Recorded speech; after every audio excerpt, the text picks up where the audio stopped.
Salam jumpa para pejuang PAD, mari tetap sehat agar tetap bisa berjuang. Hari ini mari kita berkenalan dengan retribusi PBG. Ya, retribusi PBG merupakan singkatan dari retribusi persetujuan bangunan gedung. Berbicara mengenai retribusi PBG, terdapat 3 dasar hukum yang melandasi dalam hal pemungutannya. Pertama, Undang-Undang Nomor 11 Tahun 2020 tentang Cipta Kerja. Kedua, Undang-Undang Nomor 28 Tahun 2009 tentang Pajak Daerah dan Retribusi Daerah. Ketiga, Peraturan Pemerintah Nomor 16 Tahun 2021 tentang Peraturan Pelaksana Undang-Undang Nomor 28 Tahun 2002 tentang Bangunan Gedung. Pertama-tama, mari kita lihat Undang-Undang Nomor 11 Tahun 2020 tentang Cipta Kerja. Undang-undang ini mengatur bahwa jenis retribusi perizinan tertentu, salah satunya meliputi A. Retribusi perizinan berusaha terkait persetujuan bangunan gedung yang selanjutnya disebut retribusi persetujuan bangunan gedung. Melalui Undang-Undang CK ini, istilah retribusi persetujuan bangunan gedung atau PBG diperkenalkan menggantikan istilah retribusi izin mendirikan bangunan atau IMB. Kedua, mari kita lihat Undang-Undang Nomor 28 Tahun 2009 tentang Pajak Daerah dan Retribusi Daerah. Undang-undang ini merupakan dasar hukum pungutan pajak daerah dan retribusi daerah, salah satunya retribusi PBG. Di pasal 156 ini merupakan pengaturan umum mengenai dasar hukum pungutan berupa retribusi. Pada ayat 1 mengatur bahwa retribusi ditetapkan dengan peraturan daerah. Hal ini menegaskan bahwa peraturan daerah atau Perda merupakan dasar bagi Pemda dalam melakukan pungutan retribusi PBG kepada masyarakat yang melakukan pengajuan penerbitan PBG. Selanjutnya pada ayat 2 dikatakan juga bahwa peraturan daerah tentang retribusi tidak dapat berlaku surut. Hal ini berarti bahwa retribusi PBG dapat dipungut sejak Perda dimaksud diundangkan atau sejak Perda dimaksud berlaku. Artinya, penerbitan PBG oleh Pemda setelah Perda diundangkan dapat diiringi dengan pembayaran retribusi oleh masyarakat. Namun, apabila penerbitan PBG terjadi sebelum Perda retribusi PBG diundangkan, maka layanan tersebut tidak dapat dipungut retribusi PBG alias gratis.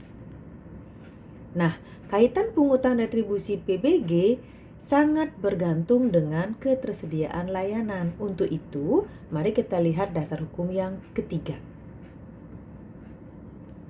Peraturan Pemerintah Nomor 16 Tahun 2021.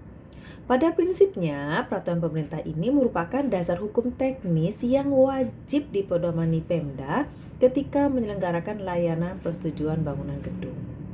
Di dalam pasal 347, khususnya di ayat 2, dikatakan bahwa pemerintah daerah kabupaten kota harus menyediakan PBG dalam jangka waktu paling lambat 6 bulan sejak peraturan pemerintah ini berlaku atau tanggal 2 Agustus 2021. Hal ini berarti bahwa sejak tanggal 2 Agustus 2021, pemerintah daerah harus sudah siap memberikan layanan PBG kepada masyarakat yang membutuhkan. Ketika nanti pada tanggal 2 Agustus 2021 telah ada pemohon PBG, maka Pemda wajib memberikan layanan. Dan kaitan dengan pemberlakuan Perda retribusi PBG, ketika nanti tanggal 2 Agustus 2021 sudah ada Perda retribusi, maka layanan dimaksud dapat dipungut retribusi. Namun, apabila di tanggal 2 Agustus 2021 belum ada Perda retribusi PBG, maka layanan PBG dimaksud tidak dapat dipungut retribusi alias gratis. Sedangkan layanan tetap harus diberikan sesuai mandat pasal 347 ayat 2. Nah, dalam rangka memberikan layanan persetujuan bangunan gedung, terdapat beberapa aktivitas yang harus dilakukan pemerintah daerah. Sekelompok aktivitas itu sekaligus merupakan komponen-komponen dalam rangka penghitungan tarif retribusi, yang selanjutnya akan ditetapkan dalam peraturan daerah.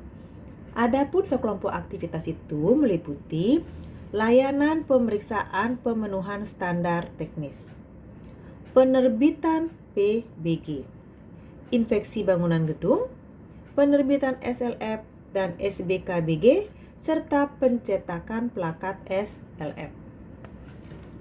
Atas dasar sekelompok aktivitas inilah para pemohon PBG dikenakan retribusi PBG.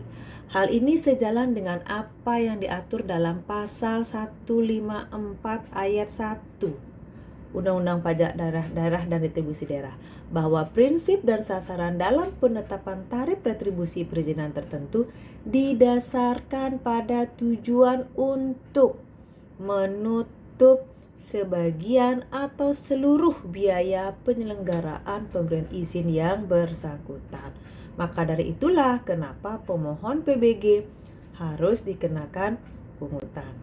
Jadi kalau boleh disimpulkan sementara, bahwa ketika ada layanan maka ada biaya layanan. Sehingga kemudian untuk menutup biaya layanan maka perlu ada retribusi. Dan ketika retribusi telah diterima di kas daerah, peruntukannya juga ditujukan untuk penyelenggaraan layanan. Jadi hal ini semacam siklus. Dan hal ini juga sejalan dengan apa yang diatur dalam pasal 161 Undang-Undang Pajak Daerah dan Retribusi Daerah, bahwa pemanfaatan dari penerimaan masing-masing jenis retribusi diutamakan untuk mendanai kegiatan yang berkaitan langsung dengan penyelenggaraan pelayanan yang bersangkutan. Jadi, saya tekankan sekali lagi, ini adalah sebuah siklus antara biaya layanan dengan penerimaan retribusi. Demikian sekilas pengenalan retribusi PBG. Ditunggu sekilas pajak retribusi lainnya. Sampai jumpa. Salam sehat untuk kita semua. Sekian dan terima kasih.